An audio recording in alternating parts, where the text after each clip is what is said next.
What's up, everybody? It's your boy Joshua Freeman. Welcome back to Joshua vs. Movies, Infusion Edition. I'm here with Brian Carey, Desmond Tillman, and today we're looking at The Empire Strikes Back. The Empire Strikes Back came out in 1980, was directed by Irvin Kershner. The movie stars Mark Hamill, Harrison Ford, Carrie Fisher, and David Prowse. But I think we're all set. So without further ado, fellas, let's get to the review. Fight! Round one.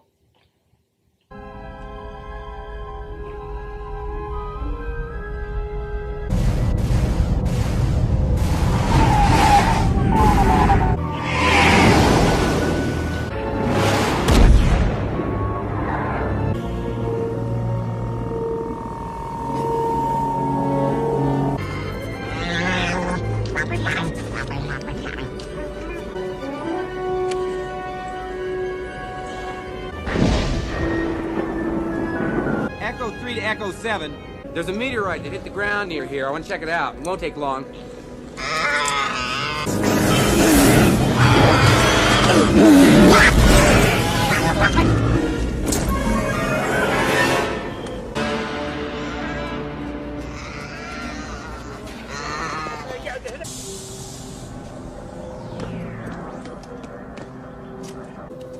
Hello?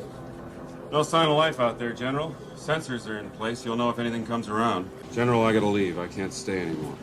I'm sorry to hear that. Well, there's a price on my head. If I don't pay off Jabba the Hutt, I'm a dead man.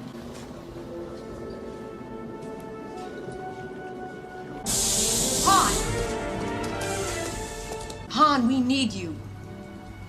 We need. Yes. Well, what about you need? I don't know what you're talking about. Come on. You want me to stay because of the way you feel about me? Yes, you're a great help to us. You're a natural leader. No. That's not it. Luke is a Wookiee. I can arrange that. You could use a good kiss. Okay, I like this scene. I like the opening.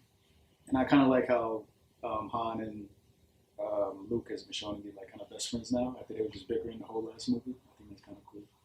And I like how they jump into the characters, Leia and Han, basically having some type of romantic friction with each other. So I do like this scene. How you guys feel about this scene? How do you I know you said you like this one, but how would you say it stacks up against the opening scenes of the other movies that you've seen? Probably not as thrilling, but I don't think we've really gotten to the main action as of right now. But just as far as like the specific first scene, probably I'm trying to remember. Not as good as A New Hope. I'm trying to remember what was Revenge of the Sith. Them starting off in the space battle. Okay, yeah, not as good as Revenge of the Sith. I don't remember what happened technically. I remember having a Phantom Menace. It's better than Phantom Menace because Phantom Menace wasn't that good to me as far as like the opening. Because they were just talking about politics and stuff. I don't remember what happened to Attack of the Clones though. They blew up the Senator's ship. Okay, I do like Attack of the Clones, that entrance better. So I'll probably say this is probably the second to last as far as it, but I don't think that means it's bad. I can see why you said that. I can. It's definitely not as energetic as the other ones, but I can appreciate it because it's not the same tried and true trope of starting a movie with an explosion. Yeah. That's the saving grace because I feel like it's so easy to fall into reusing the same old plot points, especially across expensive movie franchises. So even though it wasn't necessarily my cup of tea, I could appreciate it as it was more of a character-focused approach with them straying away from the main plot, which was Luke getting attacked by the snow monster. What is it called, Dennis? I've never. I meant to look up the damn name before we started, but anyhow. But the thing that reminds me of that Christmas movie. Yeah, I was going to say it looks the same. Yeah. And you know what Christmas movie I'm talking about. But yeah, I like how it pivoted. So it gave you that, that they're going to have to find Luke. He's one of the main characters. Yeah. The main character. And then it goes into other character development. So I liked it. It was a nice change of pace. Yeah, I don't have a problem with Luke being attacked and brought to the cave and everything like that. I felt like it was just kind of a starting. It wasn't really necessary to the other parts of the movie, but I didn't have a problem with it. Like, why didn't the monster kill Luke when he was outside? Unless he wanted to eat him, but... Well, how did he stick him to the ceiling? maybe, I don't know. It's hot as breath melted. He stuck him up there. And it froze instantly. Yeah. I mean, I wasn't thinking about that, but yeah, it's crazy. How you feel? It's a very, not to be ironic, but it's a very cold start. It is not what we are accustomed to within the Star Wars, franchise, other than, as Josh just mentioned, Episode 1. But I mean, it is definitely an introduction to what to expect for the first, few scenes. So I don't hate it. I think it is very necessary to understand the dynamic and the direction that the movie is looking to take, like I said, for the first few scenes. So therefore, it needs to start off this way for the following scenes to make sense. But I don't hate it, but it's definitely not my favorite. I can agree with that. I think he's trying to focus more on like the relationship, trying to extend the relationship between.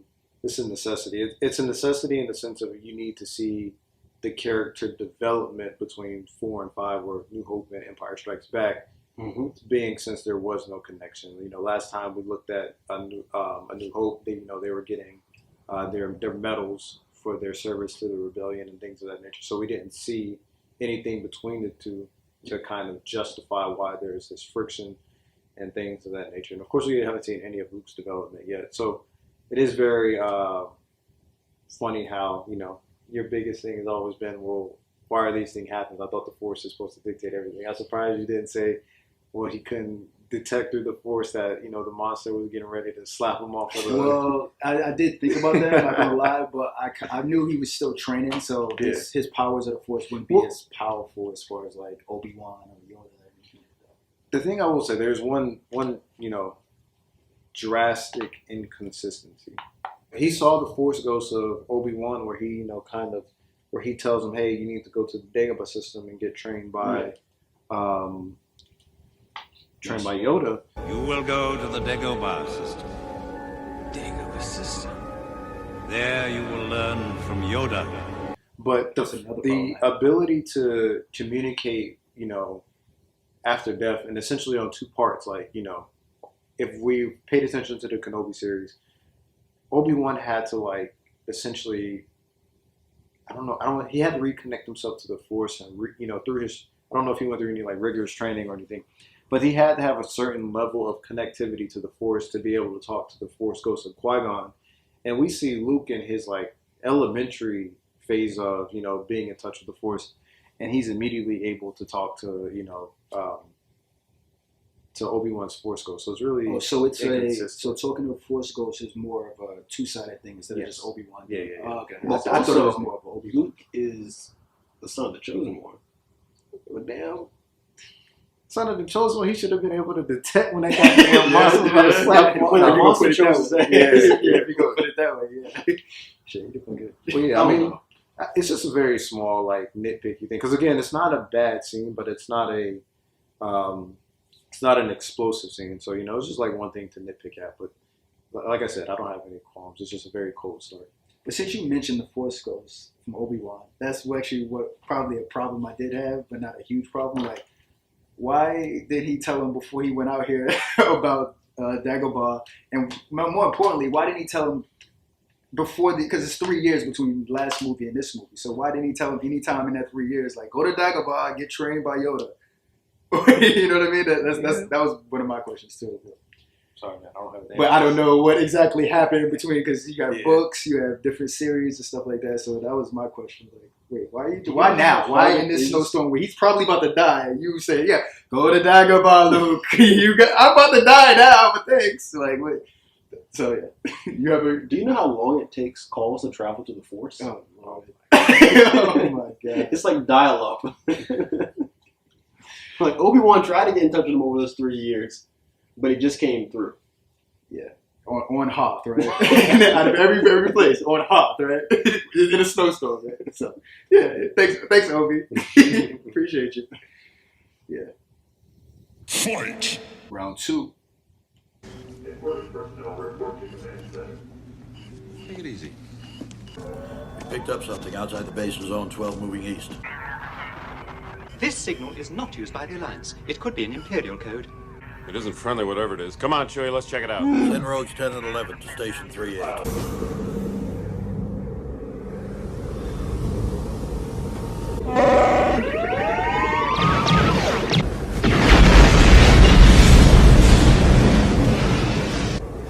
Afraid there's not much left. What was it? Droid of some kind. I didn't hit it that hard. Must have had a self-destruct. An Imperial probe droid. We better start the evacuation.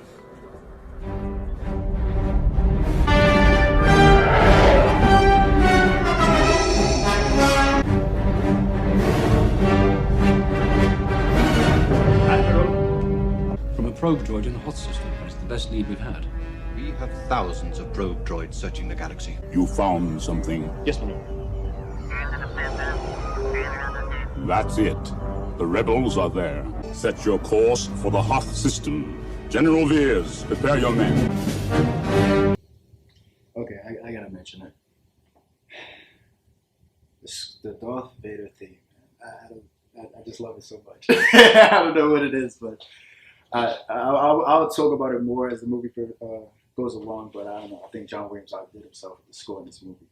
But what I do like about this scene is how I like how George Lucas saw Darth Vader in A New Hope, and he was like, everybody likes Darth Vader. So you know what I'm gonna do? I'm gonna make him more ruthless in this movie. And I like how he's more ruthless in the movie. He'll be killing admirals for a simple miscalculation and shit like that. So I love how he made him more ruthless. He's just like force choking everybody, even his own men. You are in command now, Admiral Piet. Thank you, Lord Vader. I like it. Same? Do you think that was to make people dislike him? No, I think it's just to make him more ruthless. I think people like. Because I think people like him. Yeah, the fact that he was more. Yeah. I think because I think he probably saw like I can upgrade this. You know, I think he saw A New Hope and was like, I think he kind of had the sentiments you guys like. He was kind of following the other guy in A New Hope a little bit more, and he was like, I'm gonna make him more ruthless and actually make like being chill. That's what George Lucas was saying.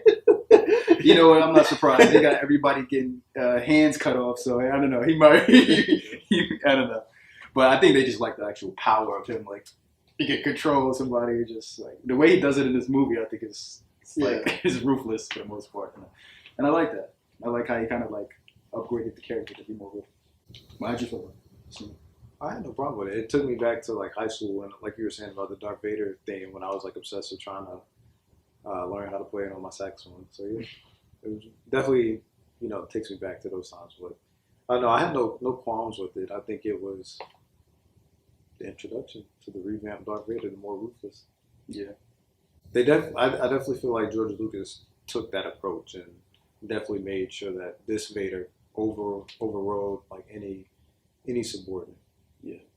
Obviously, you know, Grand Moff isn't like it's not a light title, but I mean, he's still the, you know, Dark Lord of the Sith. I mean, and I think he took into account too, like the Death Star being blown up, and he was basically defeated by Luke. So he's like on a new mission of, you know, getting even. So he's like, you know, I'm gonna catch this guy, and you guys not gonna stop. Help me on getting Luke. Yeah.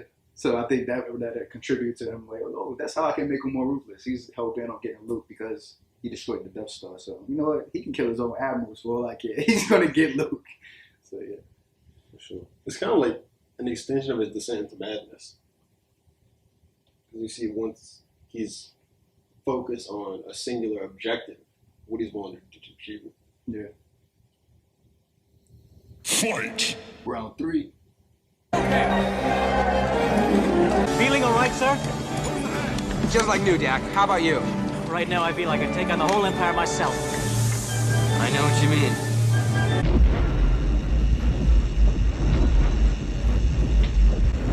Echo Station 3TA. We have spotted Imperial walkers.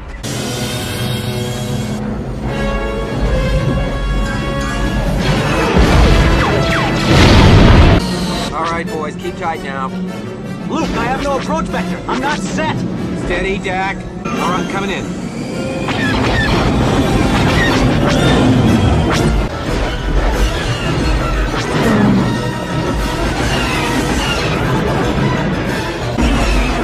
Rogue group, use your harpoons and tow cables. Go for the legs. It might be our only chance of stopping them. Hang on, Dak. Get ready to fire that tow cable. Ah! Dak.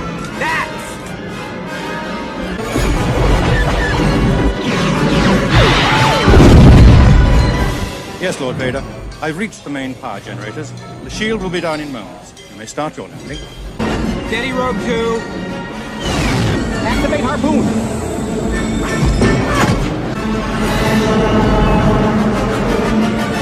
Detach cable.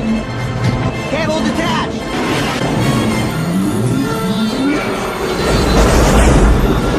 That got him. I see it, Wedge. Good work. No, no, no. This one goes there. That one goes there, right?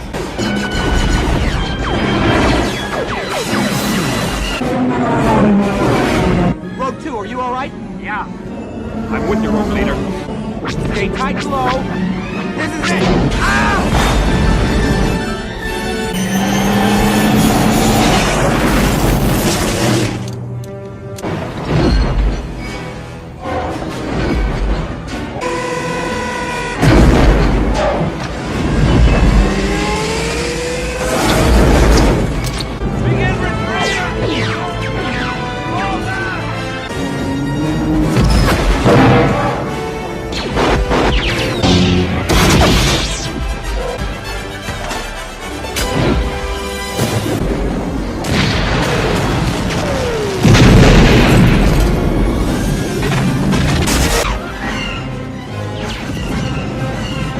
Distance to power generators. 17.28. That's Force, this is Solo.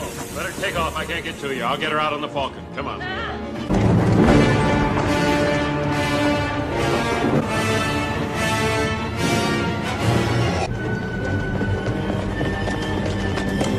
How's this?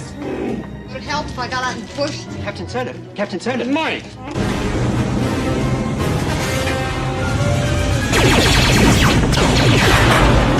Punch it!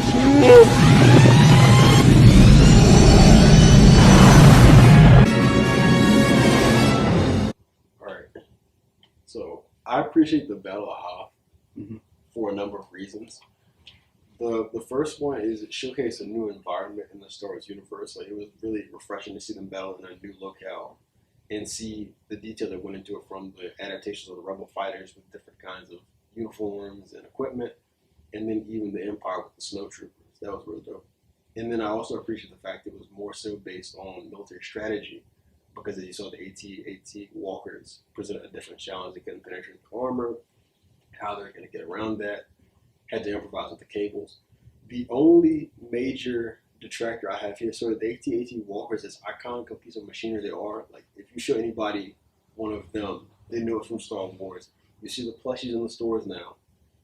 They're great. It's iconic. But in this actual movie, the stop motion technique that they used to show them is by far the most egregious thing that I've seen in this movie.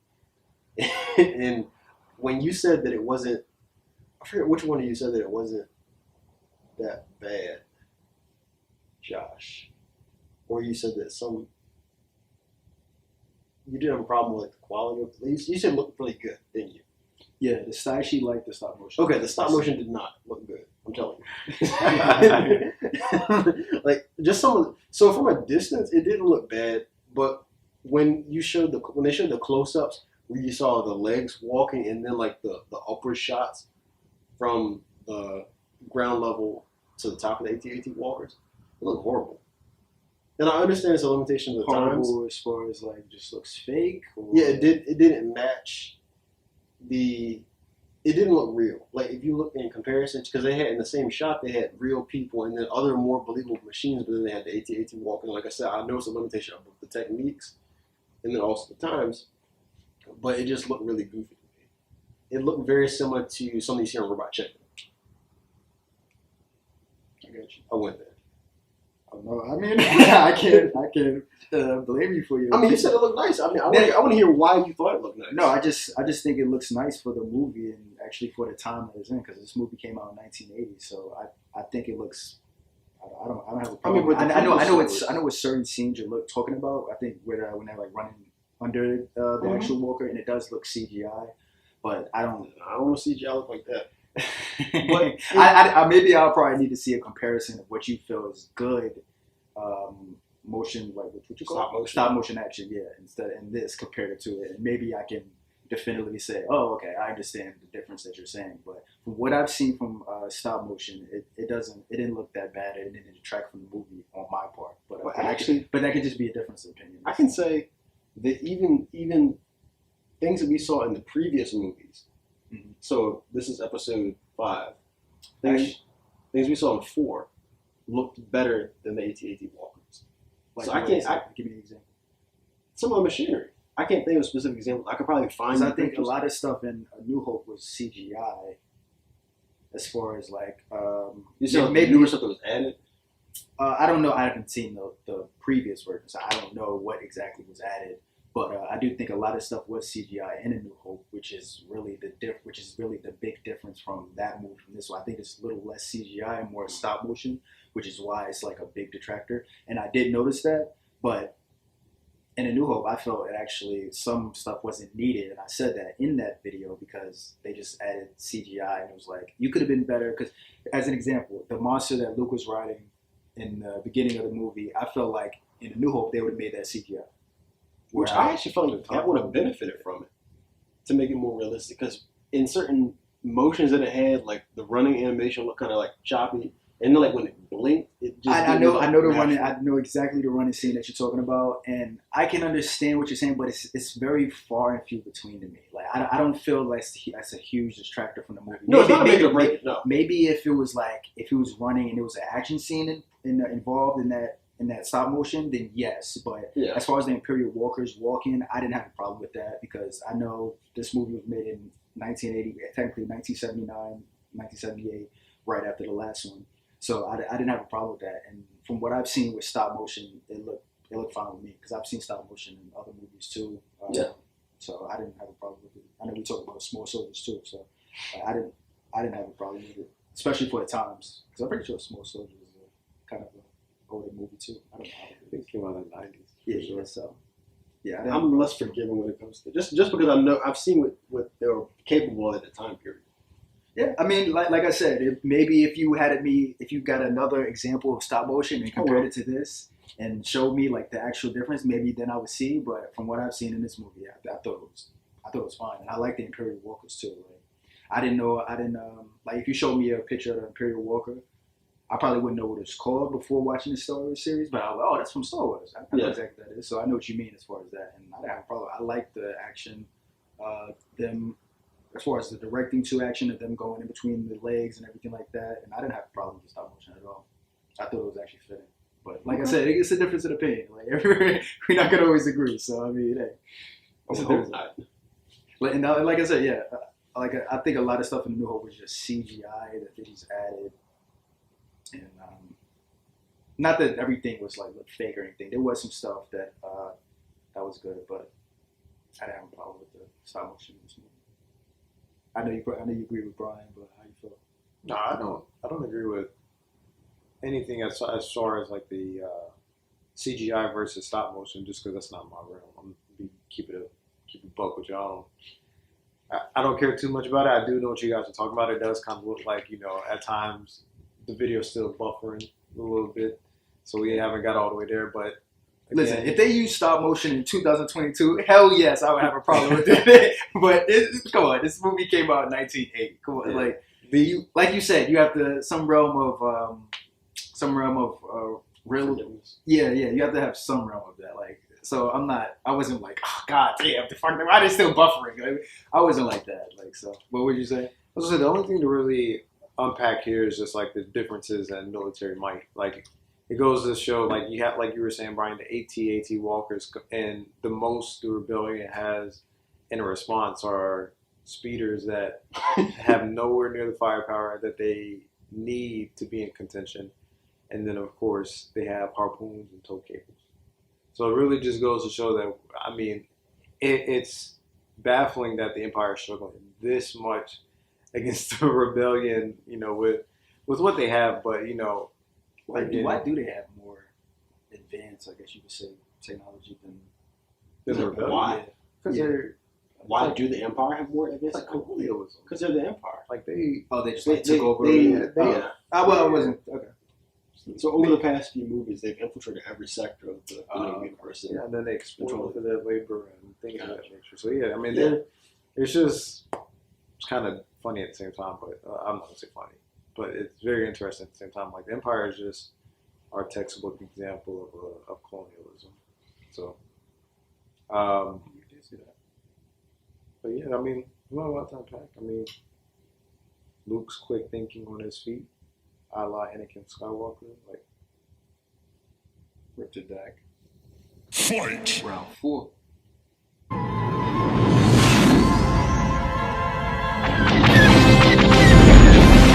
Star Destroyer's coming right at us. Sir, might I Shut him up or shut him down.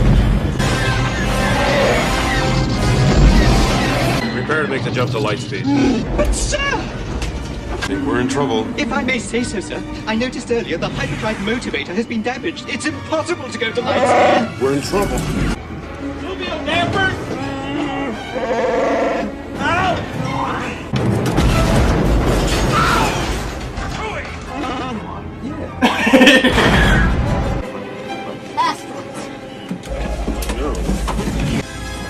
You're not actually going into an asteroid field. They'd be crazy to follow us, wouldn't they?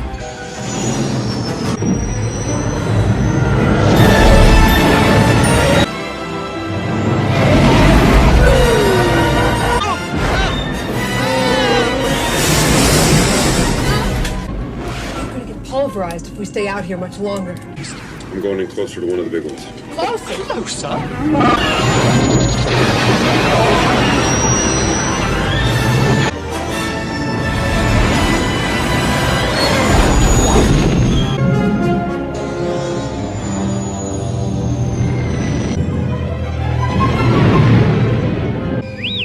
Yep, that's it. Dagobah.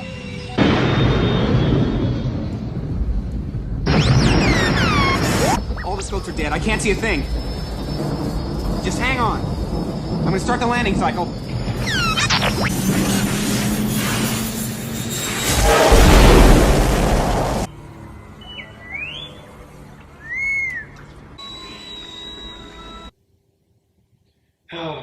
Okay.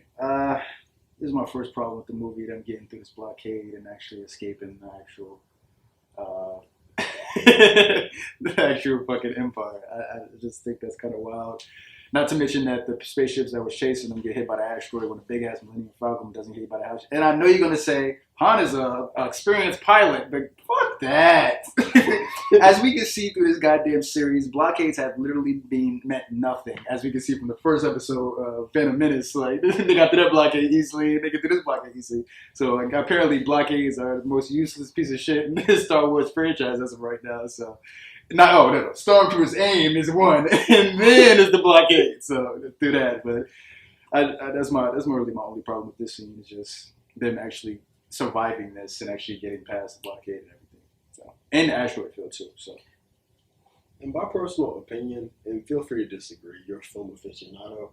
So I feel the explosions in this movie, like when the TIE fighters were crashing the asteroids, look great. I thought they looked great. I mean, they weren't Michael Bay level explosions. Michael Bay. but I thought they looked great.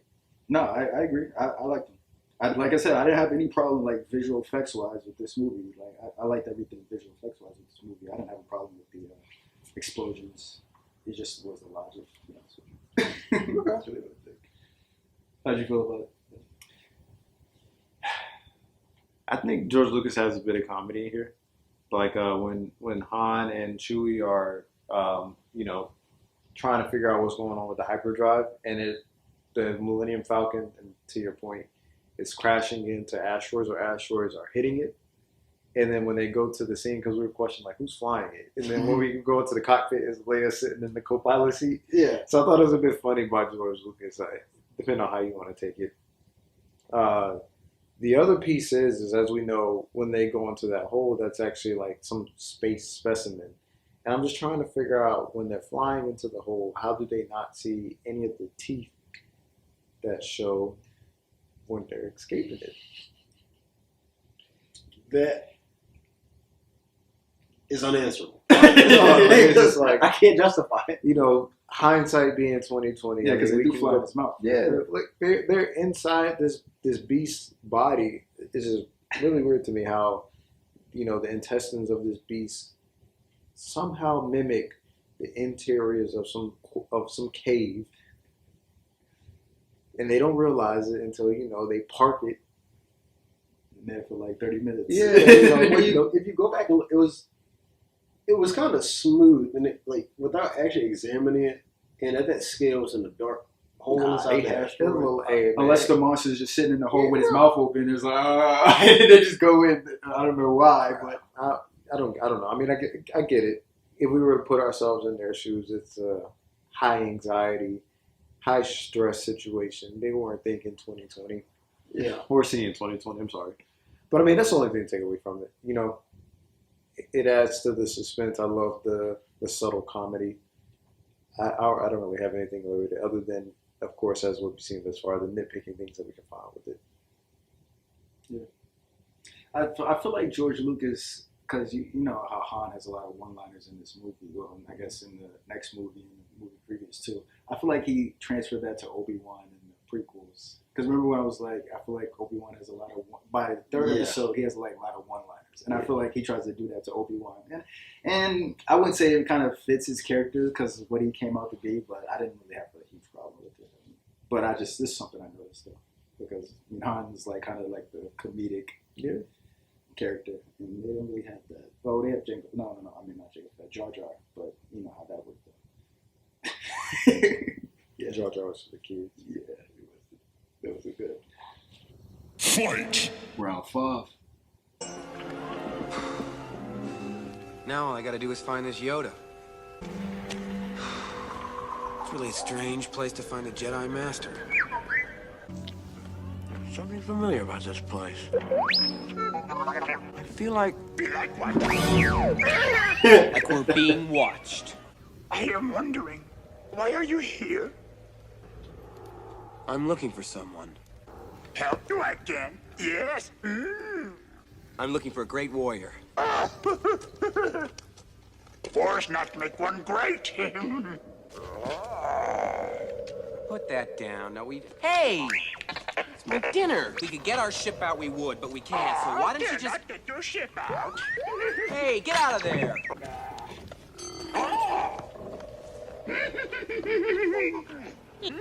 Hey. Fine, slimy. My home this is. Fine. R2! I'm not looking for a friend. I'm looking for a Jedi Master. Jedi Master, Yoda. Take it to him, I will. Yes, but now, we must eat.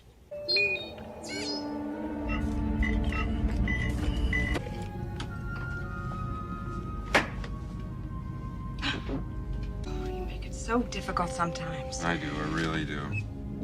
Come on, admit it. Sometimes you think I'm all right. When you aren't acting like a scoundrel. Scoundrel? Stop that. Stop what? Stop that. My hands are dirty. You like me because I'm a scoundrel. Nice man. Very nice. I've isolated the reverse power flux coupling. Thank you very much. Oh, you're perfectly welcome, sir.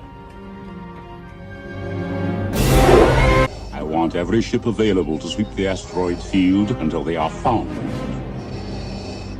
The Emperor commands you to make contact with him. Move the ship out of the asteroid field so that we can send a clear transmission.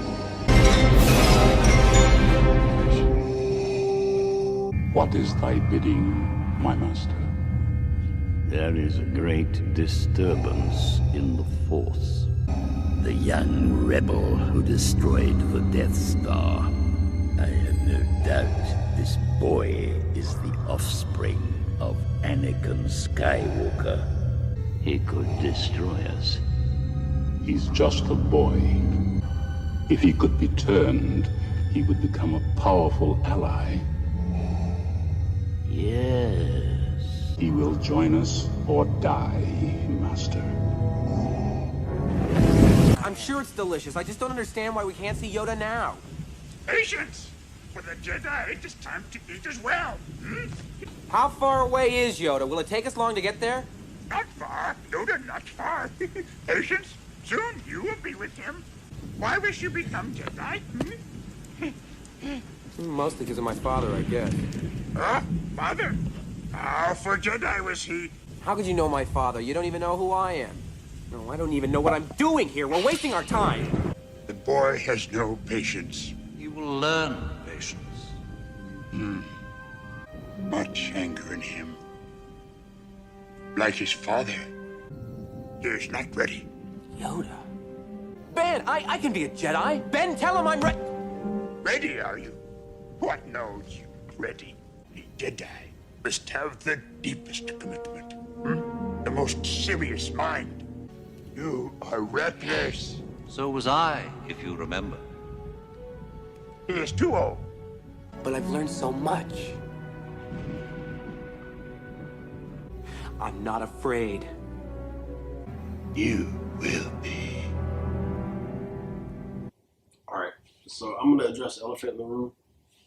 This version of Yoda, Muppet Yoda, is the biggest pain in the ass when he's first introduced. Like, I did not, it was such a stark contrast. I understand that it was with the intention of him testing Luke's patience. That's how he was intentionally being problematic and worrisome, bothersome, whatever you want to say. But I just found him very annoying as a viewer. And we've already had the discussion about CGI Yoda versus the puppet Yoda, and empirically CGI is better. But he, and in this last piece, he transitioned more into something resembling the Yoda that we're used to. But when he first came on the screen, I was appalled. When the first time you watched the movie, or just any time? Well, as a refresher when I was watching it to prepare for this, because I had seen this before, obviously, but you forget certain things, and just seeing how he was almost reminiscent of Jar Jar in a sense. And I was curious, how did you feel about it? You don't think so? Hell no. He was reminiscent of Jar Jar. Yoda, yeah. How problematic he was. As Yoda did do some rummaging through his stuff and eating his food. Jar Jar also just randomly jumped into a goddamn lake. So animated for no apparent reason. So I understand what you're saying, but it's not the same. The way you felt about Jar Jar is how I felt about Yoda in the first. Really? Yeah. Interesting. Interesting. I thought he was funny. He's definitely different from the Yoda in the prequels. I liked him when he first came on screen. I didn't have a problem with him. I thought it was like, this is the Yoda that you started out with, and then in the prequels, seems like more of a wise old Yoda. Is kind of interesting. But I did understand what you're saying. Like, he does resemble more of the Yoda that you saw in the prequels as the movie goes along. But I didn't have a problem with it. I mean, yeah, he was doing some weird thing, but I actually thought it was kind of refreshing, to be honest with you, from the Yoda and the other one. And as far as Muppet Yoda, I like Muppet Yoda too. If he can survive in the prequels, probably not, because in the prequels, of course, he had lightsaber battles, and you're not going to do a lightsaber battle with a puppet, you know what I mean? So yeah. I understand the switch, but I have no problem with Puppet Yoda and how he acted and him actually testing Luke's patience, which is what he was trying to do. Yeah, I didn't have a problem with it. Same sentiments right saying, wow, I don't have a problem with this Yoda. I do agree with Brian in the sense it is very annoying to see this version of Yoda in comparison to what we're accustomed to.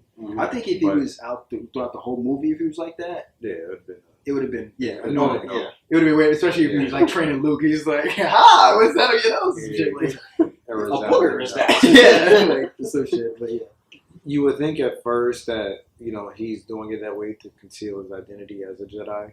But then as you see, like you guys have, essentially arrived at the conclusion as that he's testing Luke. So, I mean, he essentially comes out and says he's been, monitoring Luke his entire life, which is a little... Yeah, and I was like, It's a little far-fetched. Really? But, nevertheless, I mean, as Grandmaster Yoda, you can't ever really doubt, his capabilities and, his mastery of the Force. So, I can let it slide. Yeah. I also like the Palpatine coming on screen for the first time too, talking to Darth Vader. That was pretty cool. I have to ask though. I'm guessing it's because of the Force, but how does Palpatine know that Luke is Anakin's son? So my piecing of the dots is that he knew Padme was pregnant. Yes. But I figured he didn't know she had birth though, just like how Darth Vader didn't know. Well, you remember he says, like, search your feelings. Like, I believe this is the offspring of Anakin Skywalker. We all know who Anakin Skywalker is. The bigger elephant in the room is Darth Vader, and is he trying to conceal his knowing that Anakin is his son? Because if you remember when we were looking at the Hoth scene, he was like, "And I know Skywalker's with them." Yes, he so he already knew. Yeah, so it's like, is he trying to conceal the finding of Anakin so he can train him and then overthrow Palpatine to reignite the Sith rule of two in the sense of it being in the Skywalker bloodline? So it is one of those things where I feel like he's trying to play dumb and withhold the information from Palpatine. It's similar to how, Yoda knows who Luke is and he's been monitoring him through the Force. With Palpatine coming on saying there's a disturbance in the Force, it's not too, damning that, he's like, okay, this seems like a powerful being within the Force. The only way this is possible is if there is another coming of the Skywalker bloodline, and that being Luke. So that's how I can try kind of reconcile the two. I didn't think about that. I did find it problematic when Darth Vader said the exact same thing. He called him a Skywalker. And I don't know how common of a last name is the most common name in the universe. The Star Wars universe, like quote Jones or something. Yeah, but the Skywalkers running around. Yeah, but it did irritate me because he seemingly was ignorant to who he was. And you said he could have been feigning ignorance, which would have made sense. But my only qualm with that is, with that particular explanation, is you said that he was planning to overthrow Palpatine, which he probably still could be, but if that's his plan, why would he tell him that Luke could still be an ally? Because Palpatine knows the rule of two. Yeah. Darth Vader knows the rule of two. Well, so what the Sith have is they have these things called Inquisitors, and I don't know if you think that's what he was alluding to. I think it's one of those things like we've talked about in the past with Star Wars. Is like some doors are left open intentionally, and I think that is one of the things, because obviously we can't sit here and look at this movie and say, okay, damn, there's Inquisitors. Like, there's no mention of Inquisitors. So I think some things are left open intentionally, so it gives George Lucas the opportunity to expand on it later in time. That may have been what he was referring to, because the Inquisitors would have occurred before this scene, since they're responsible for hunting Jedi down. But who knows? That makes sense. I also have another question. If he knows about Luke Palpatine, does that mean he knows about Leia too? I don't think so, just because Leia hasn't shown any signs of Force connectivity yet. Yeah, I know that Palpatine knows that Padme gave birth, because he knew that Darth Vader, or Anakin at the time, he injured her, but he didn't kill her. And that's what we saw him screaming at the end of that movie, with him thinking that he had done that. But he knows that, okay, she gave birth, but he doesn't know the extent. He doesn't know the twins. And then also, but I didn't even know he knew that she gave birth, though. I thought she knew that she died, but not that she technically gave birth. But because it was never an actual line that he knew that. Unless it's in a book or something. I think he probably thinks that she died before giving birth, because if he knew that she gave birth, then the hunt for the children would have been at the forefront. Yeah. Okay. It would have been implied that they are probably even more powerful than, and thus the children could have been searched for and then raised within the Sith Order. So he found it out through the Force later. Yeah. That makes sense. Okay, yeah, that was my. Palpatine is an idiot. I mean, he's very, very calculated in a lot of his decisions. Like, unfortunately, the on-screen version of Palpatine doesn't give us that much credence. Obviously, we can see it a little bit in, the way he's playing, the Jedi Order through episodes 1, 2, and 3. But I think if he knew that Padme had given birth before she died, then he probably would have always had his ear to the ground trying to figure out the whereabouts of him. You don't play